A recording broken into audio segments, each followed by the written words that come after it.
Tempo comum, segunda semana, quinta-feira. Tema 13. Uma tarefa urgente.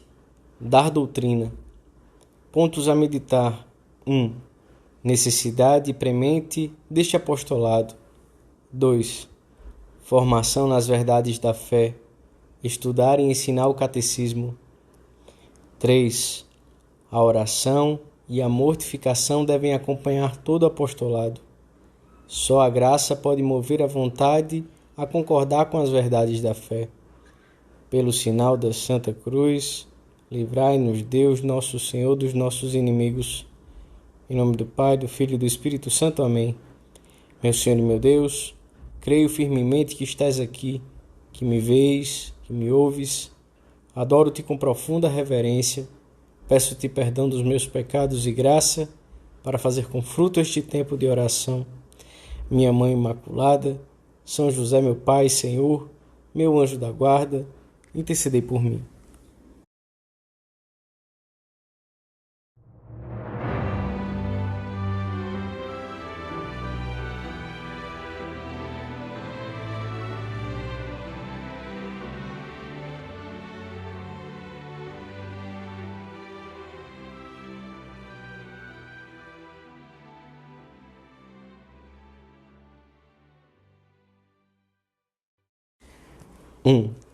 O Evangelho diz em várias ocasiões que as multidões se aglomeravam à volta do Senhor para que pudessem ser curadas. Lemos hoje no Evangelho da Missa que uma numerosa multidão da Galiléia e da Judéia, de Jerusalém, da Idumeia, da Trijordânia e dos arredores de Tiro e de Sidom seguia Jesus.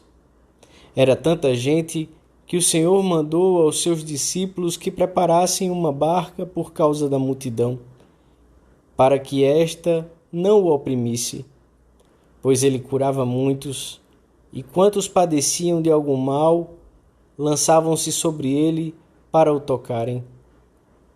São pessoas necessitadas que recorrem a Cristo, e ele as atende porque tem um coração compassivo e misericordioso.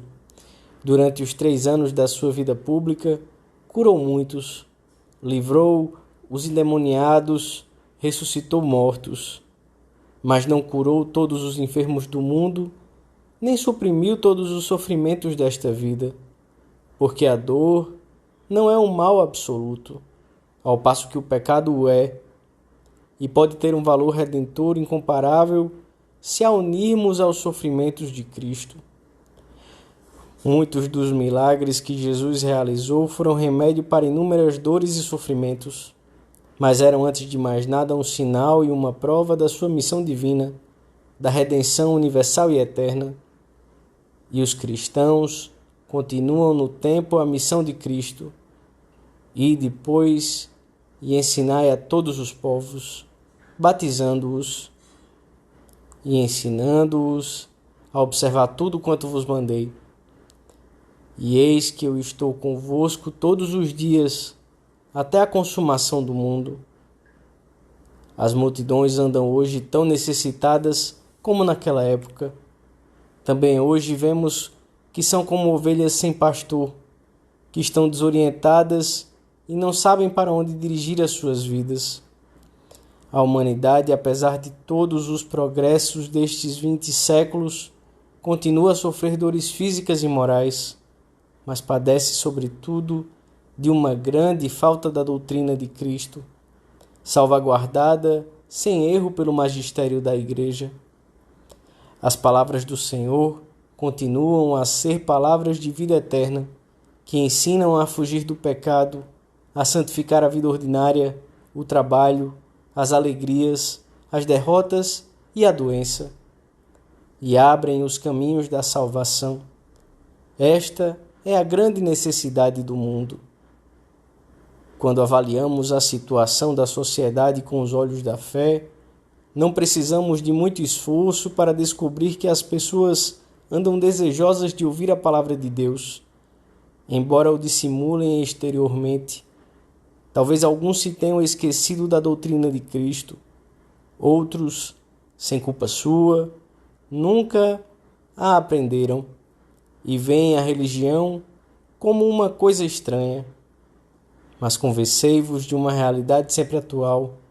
Chega sempre um momento em que a alma não pode mais, em que não lhe bastam as explicações habituais, em que não a satisfazem as mentiras dos falsos profetas, e mesmo que nem então o admitam, essas pessoas sentem fome de saciar a sua inquietação nos ensinamentos do Senhor.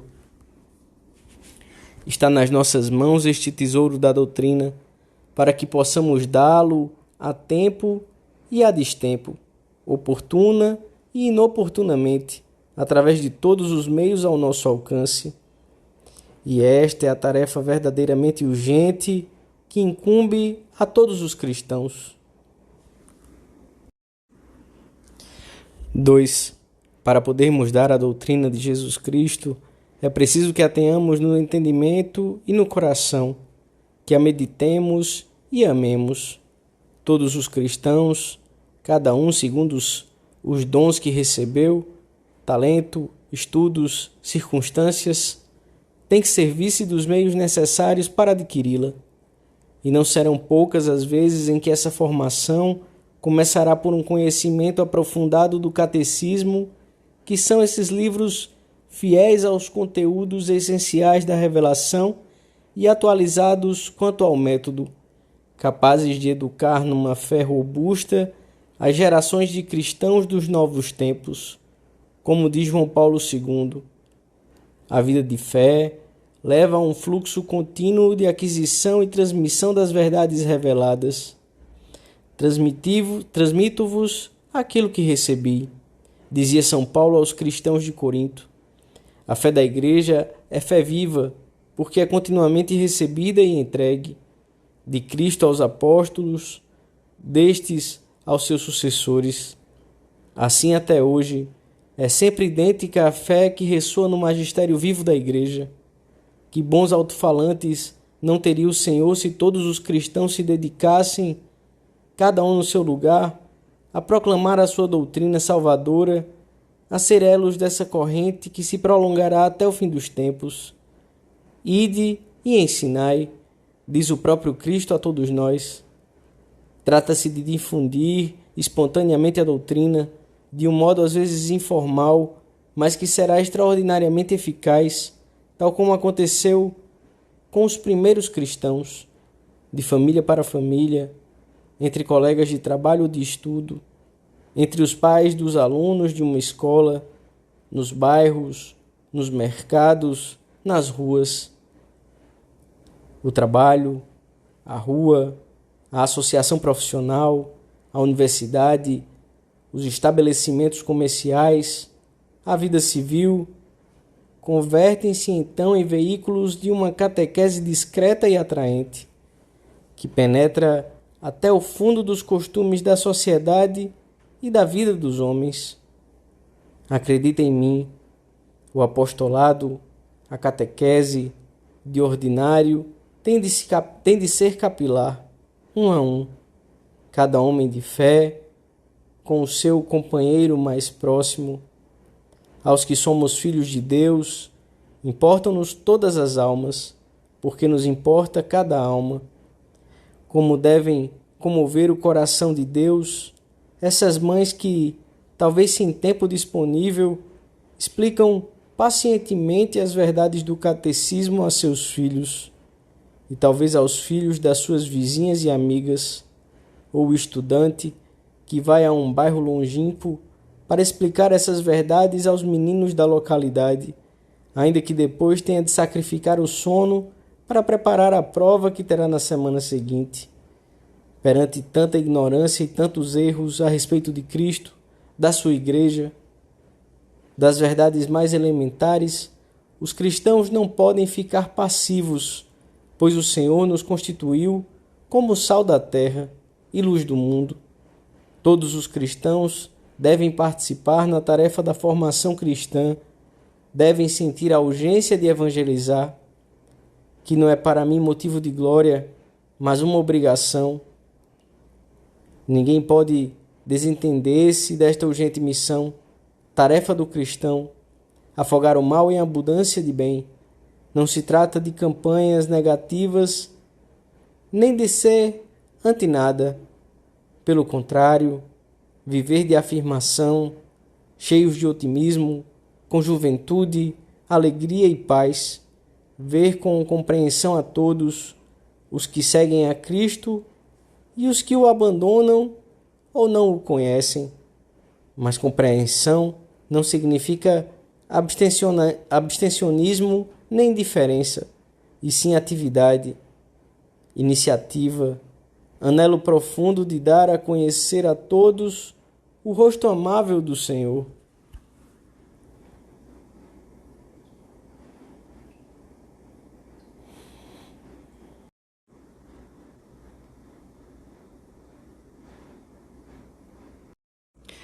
Três. Ao percebermos a extensão da tarefa de difundir a doutrina de Jesus Cristo, devemos começar por pedir ao Senhor que nos aumente a fé. Fazei com que eu creia mais e mais em vós. Suplicamos no Adoro-te Devote, o hino eucarístico de São Tomás de Aquino, e assim poderemos dizer também com palavras desse hino: creio em tudo o que me disse o Filho de Deus, nada mais verdadeiro que esta palavra de verdade. Com uma fé robustecida, estaremos preparados para ser instrumentos nas mãos do Senhor. Só a graça de Deus pode mover a vontade a aceitar as verdades da fé. Por isso, na nossa tarefa de atrair os nossos amigos à verdade cristã, devemos renovar constantemente a nossa fé com uma oração humilde e contínua, e juntamente com a oração à penitência, um espírito habitual de mortificação, provavelmente em detalhes pequenos relativos à vida familiar, ao trabalho, mas sempre sobrenatural e concreta. Lembremos-nos sempre de que a oração se valoriza com o sacrifício. A ação nada vale sem a oração. A oração valoriza-se com o sacrifício. Perante as barreiras que encontraremos por vezes em ambientes difíceis e perante obstáculos que poderiam parecer insuperáveis, encher-nos-emos de otimismo se nos recordarmos de que a graça de Deus pode mover os corações mais duros e de que a ajuda sobrenatural é tanto maior quanto maiores forem as dificuldades que encontraremos. Senhor, ensinai-nos a fazer com que muitos vos conheçam. Também nos nossos dias, as multidões andam perdidas e necessitadas de vós, cheias de ignorância e tantas vezes sem luz e sem caminho.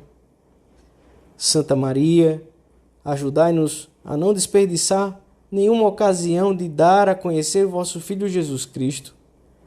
Fazei com que saibamos entusiasmar muitos dos nossos amigos e animá-los a seguir-nos nesta nobre tarefa de difundir a verdade que salva.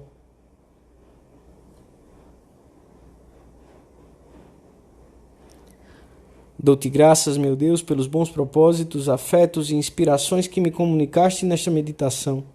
Peço-te ajuda para os pôr em prática. Minha Mãe Imaculada, São José, meu Pai, Senhor, meu anjo da guarda, intercedei por mim.